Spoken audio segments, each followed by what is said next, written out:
என்ன மேஸ்திரி, எதுக்காக வழி மறிக்கிறீங்க? மகளை கல்யாணம் பண்ண போறதா சொன்னீங்க. ஆமா சொன்னேன், அதுக்கு என்ன இப்ப? உங்களுக்கு ஏற்கனவே கல்யாணம் ஆயிருக்குல்ல? கவலைப்பட, அவளை நான் பாடாபட்டி ஆக்கிட்டேன். அவளுக்கு எனக்கு சம்மந்தமே கிடையாது. வயிற்றுல உங்க குழந்தை வளருது, அதுக்கு உங்க சொத்துல இந்த பங்கு இல்லைன்னு சொல்றீங்களா? நல்ல பாயிண்ட், நல்ல பாயிண்ட். அந்த குழந்தை பிறந்தா சட்டப்படிய சொத்தெல்லாம் அதுக்குதான் சேரும். அதனால அந்த குழந்தைய அவ வயிற்றுக்குள்ளேயே ஜீரணம் பண்ணிருக்காங்க. இது ஒண்ணு கொலைபாதகம் இல்ல, சட்டப்படி கருவை கலைக்கலாம். என்ன யோசிக்கிறீங்க, என்ன யோசிக்கிறீங்க? உங்க மக வாழ்க்கை யோசிச்சு பாருங்க. கருவை கலைக்க எத்தனையோ மருந்துகள் இருக்கு.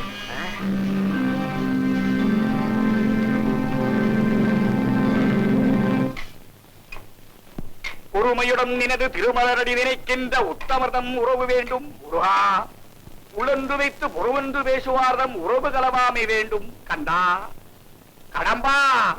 வாங்க சுவாமி வாங்க. நீங்க இங்க வந்தது என் மகா பாக்கியம்.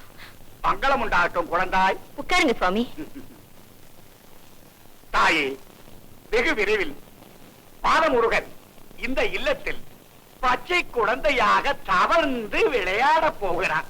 உங்க வாக்கு பலிக்கட்டும் சுவாமி. சுவாமி எங்க இருந்து வரீங்க? கதிர்காமத்தில் இருந்து. வேலை பிடிப்பவன் என் கனவிலே தோன்றி எனக்கு ஒரு வேலை தந்தான்.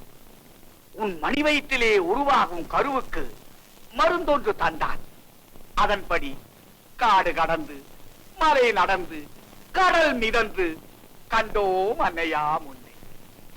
பெற்றுக்கொள் மகளே அமுதத்தை. ரொம்ப பாக்கியசாலி சுவாமி. என் தெய்வத்தின் தூதுவரா வந்த நீங்க கொஞ்சம் பாலாது சாப்பிட்டா என் மனசு குளிரும்.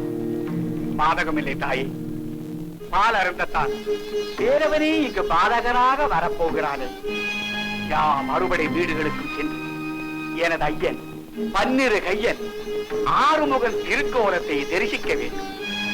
விடை கொடு தாயே. ஓம் சரவண பவா வெற்றி வடிவேலா.